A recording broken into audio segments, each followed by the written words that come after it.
बहुत समय पहले एक छोटे से गांव में एक ईमानदार किसान रघु रहता था। रघु बहुत मेहनती और दयालु था। वह हमेशा दूसरों की मदद करता, चाहे परिस्थिति कैसी भी हो।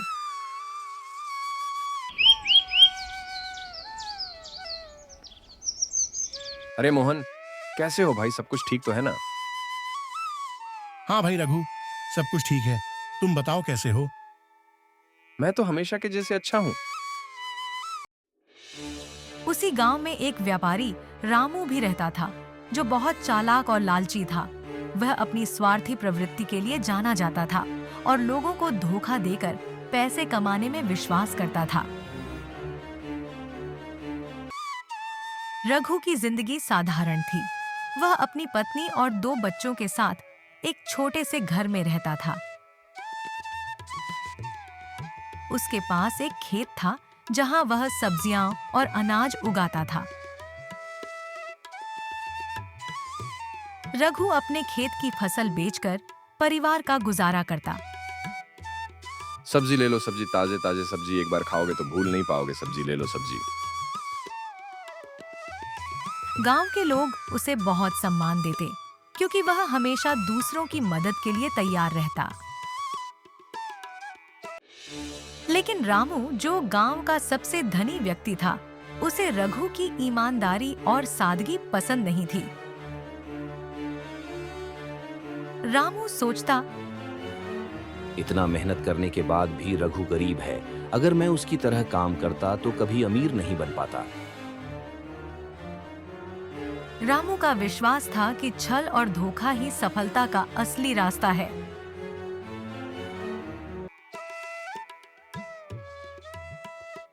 रामू ने एक दिन रघु के पास जाकर कहा, रघु भाई, तुम इतनी मेहनत करते हो, लेकिन तुम्हारे पास कुछ भी नहीं है।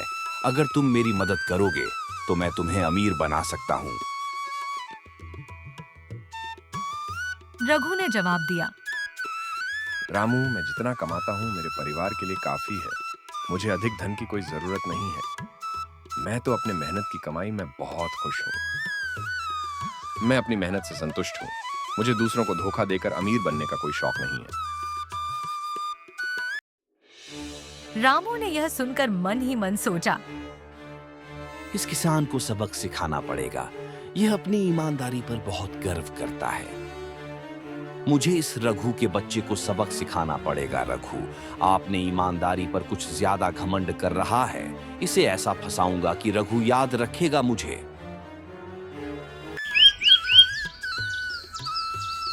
रामू ने अपनी योजना पर काम करना शुरू किया।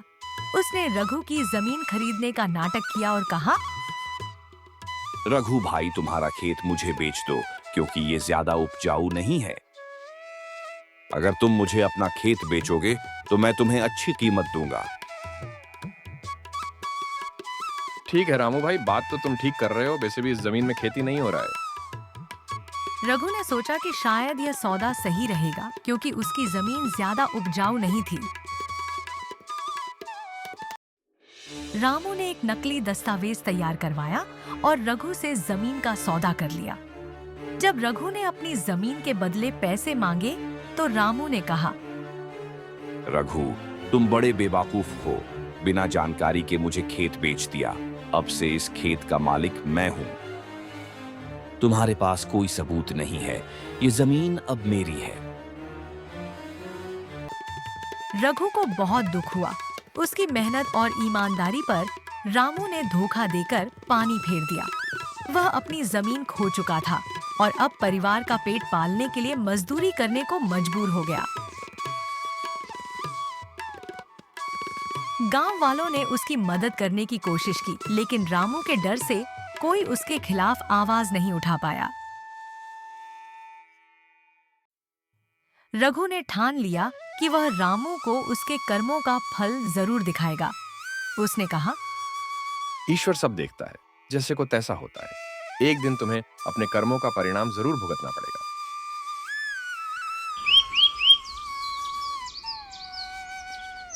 कुछ महीनों बाद रघु को एक सुनहरा अवसर मिला। एक व्यापारी गांव में आया रघु से कहा, मुझे खेती की अच्छी समझ रखने वाले व्यक्ति की जरूरत है। अगर तुम मेरे खेत की देखभाल करोगे तो मैं तुम्हें अच्छा भुगतान दूंगा। ठीक है, मैं आपका काम करने के लिए तैयार हूं। रघु ने उस व्यापारी के खेत की जिम्मेदारी ले ली और अपनी मेहनत और ईमानदारी से उसे शानदार बना दिया। जल्द ही व्यापारी ने रघु को अपनी सारी जमीन का प्रबंधक बना दिया। अब रघु के पास धन और सम्मान दोनों थे। उसने सोचा कि अब समय आ गया है कि रामू को उसकी करनी का फल दिखाया जाए। अब समय आ गया है, रामू को उसकी कर्मों का फल मिलना चाहिए। उसके साथ भी बेसा होगा तो पता चलेगा कि खुद पर कैसा लगता है। रामू अपनी चालाकी से और ज्यादा जमीन खरीद रहा था। उसने कई लोगों को धोखा देकर उनकी जमीन हड़प ली थी, लेकिन उसके लालच ने उसे अंधा बना दिया।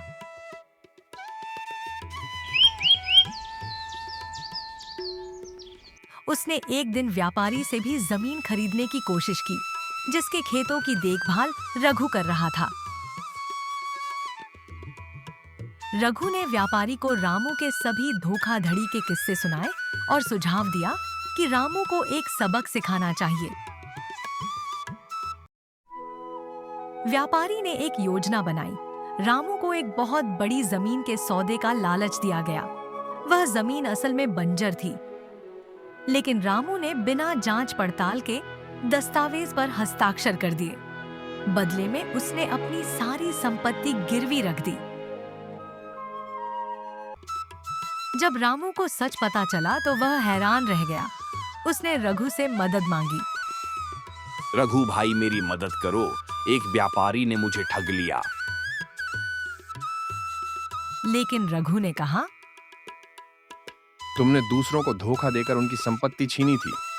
अब तुम्हें अपनी करनी का फल मिल रहा है।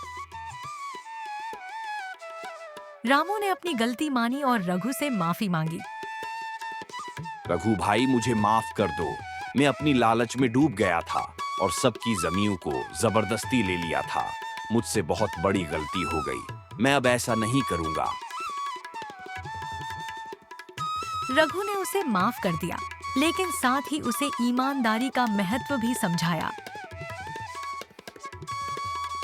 इस घटना के बाद रामू ने अपना जीवन बदल लिया और दूसरों के साथ न्याय और ईमानदारी से व्यवहार करना शुरू कर दिया।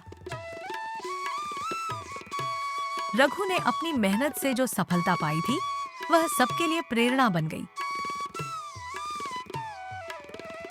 शिक्षा जैसे को तैसा का अर्थ है कि हमारे कर्मों का प्रभाव हमेशा हमारे जीवन पर पड़ता है।